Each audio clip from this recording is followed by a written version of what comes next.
Oh dear, I think the clock needs winding up. It's that time again. Yes, it is. 5C, which is 41 Fahrenheit. 7 o'clock in the morning. Lovely sunrise. You can just see the red glow coming up over the houses in the distance there. 1027 millibars on the barometer. And the humidity, it's rather odd. It's 100%. And yet there's going to be a blue sky, sunshine today, no rain at all, after yesterday when it was lashing down all day. So that's strange. I don't understand this humidity business. Not to worry. How are you? What have you been up to? Anything good? Anything bad? You've been doing anything naughty? I've been good, of course, as always. We went to a wedding on Saturday up in Horsham. Very nice afternoon. Excellent, in fact. All went very well. Bride and groom happy, and hopefully they'll live happily ever after. So that's good. Quite enjoyed that. The weather, driving up the A24 to Horsham, lashing rain, floods, huge puddles on the road, not quite aquaplaning in the car. I was sensible. Mind you, other people were going flying past. I stuck to about 50, 60, and when there was a big puddle ahead, slowed down, of course. Other people, 70 miles an hour plus. Vroom, flying past. Mad. What are they trying to do? Kill themselves? Trouble is, they also kill other people. We are definitely well into autumn now. Gary the tortoise, he's been plodding around the garden in the lashing rain. He can come and go as he wishes from his house in the shed. In the shed he's got a proper area and a hatch that he can come out if he wants to. During the night, of course, we shut that hatch. But he came out, he's wandering around the garden, stomping across the lawn, and the rain was beating off the back of his shell. He obviously enjoyed it. He stayed out for a while, then wandered back inside. He's got his heat lamp in there and UV light, all the gear all set up and everything. Lots of emails and messages, which is good, about the episode where I talked about housewives. Do you remember, are they slaves or were they slaves back in the 50s and 60s? Joan, nice to hear from you.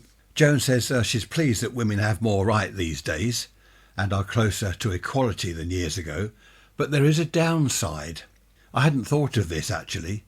Many mothers are now expected to work full-time, but they must also be responsible for the drop-offs, the pick-ups, various childcare duties, appointments, blah, blah, blah, loads of things, the housework, everything, at the same time as working full-time.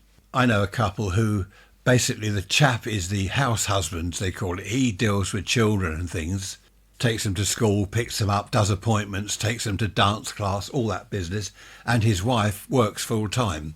So the roles are reversed from the old days. But a lot of you have commented on this, a lot of interesting comments. David says that he and his wife both work full-time, often weekends as well, and they share everything at home. They share the housework, the meals, they'll do the cooking together, preparing the meals, everything they do together. So it's not that they both get home from work and he, for example, will lounge around in the armchair while she prepares the evening meal. I must admit that in the 50s and early 60s when I was at school, I loved getting home, 4 o'clock, 4:15 in the afternoon. My mum was there at home. She made me a drink of orange juice and a jam sandwich, of course. My infamous jam sandwiches. I do like jam sandwiches with homemade brown bread. Anyway, I won't go off into that. It was really nice. I do remember one or two kids in our class at school. They were known as latchkey kids. Their parents were both out till 6:30 in the evening. So they get in at 4:15. There's no one there.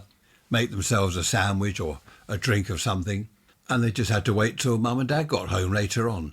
And I do remember feeling sorry for the ones like that because I'd get home from school, especially in the summertime when I could go out into the garden, take my orange juice and my sandwich into the garden. Mum was there preparing the evening meal. It was just nice to have her there when I got home. But of course I'm going back 150 years, aren't I, to when I was a boy. Things have certainly changed. And as Joan and a lot of others have pointed out, these days both parents have to work because one income is just not enough to pay all the bills, the rent, the mortgage. It's just not enough. So they have to work, both of them. Michelle, nice to hear from you. You've got a youngster and you want to go to work, but the childcare, all your money, if you did go to work, all your money would go on childcare at your local nursery. So what is the point in working all week when all your wages you've got to give to the nursery for looking after your child? I've heard a lot about that recently. You hear about it on the news, don't you? Childcare costs so much these days. You can't afford to go to work. You have to stay at home and look after your child. I used to go to Auntie Molly when I was, about 4, I suppose 3 or 4. She worked at home not worked at home, but she was a child carer where you take your child to her house. I still know where her house is now. I often pass it when I go that way. Auntie Molly. I remember my mum in the morning saying, we're going to Auntie Molly's now. And I quite like that. I don't remember a lot about it, but I remember getting biscuits and drinks. It was rather nice at Auntie Molly's. And when I reached the age of 5, I went to school, the proper school. Presumably my mother worked. That's why I went to Auntie Molly's. I must ask her next time I see her. She probably had a part-time job, just a few hours here and there, just to help with the financial situation, because a lot of people, as my parents, they didn't have a great deal of money. In fact, they didn't have any money. After they'd paid the bills, the mortgage and everything else, there's nothing left. Back in my day, of course, anyone could be a childminder. You didn't have to go through any checks or anything like that. Anyone could just say, I'll look after your kids, drop them off in the morning, 5 bob for the day or something. 5 bob, 5 shillings. Who remembers that? 5 bob, half a crown, 2 and 6. Happy days. Email me. I'd like to hear from you. What are your thoughts on this childcare business these days? I know they have to be registered and all the rest of it, which is a good thing, of course. But what about the prices? What do you think about that? Raise rants at protonmail.com. Of course, some people will say, why should the government subsidise that sort of thing? In other words, why should the taxpayer pay towards minding your children? Which is another way of looking at it. I don't know, it's all complicated. Liz, nice to hear from you. Liz says, did you have piano lessons when you were at school? Because, I mentioned the keyboard I've got here, didn't I? I'm learning the chords. I did have piano lessons, not at school, but on my own. When was that, 20s? I had one piano teacher that ran off to London with her boyfriend. The second old lady, she passed away. And the third teacher I had, she passed away. So I sort of gave up. I was killing off piano teachers. So I didn't bother anymore.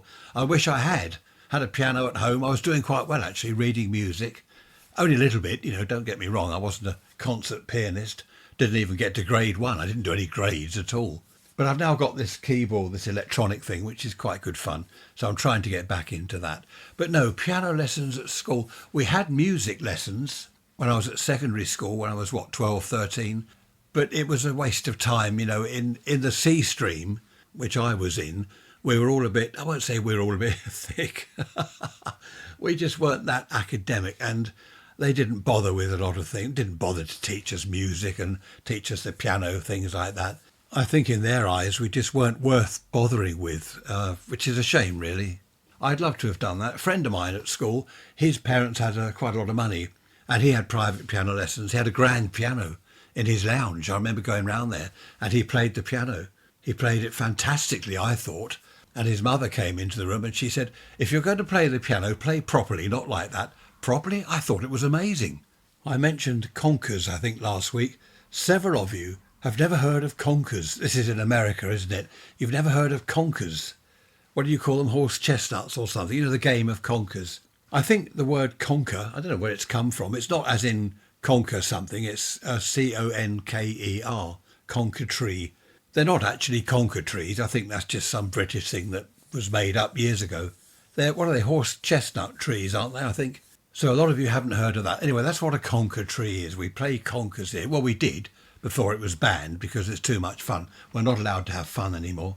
As usual, I have no idea what we're going to talk about this coming Sunday. We're getting to the end of October, aren't we?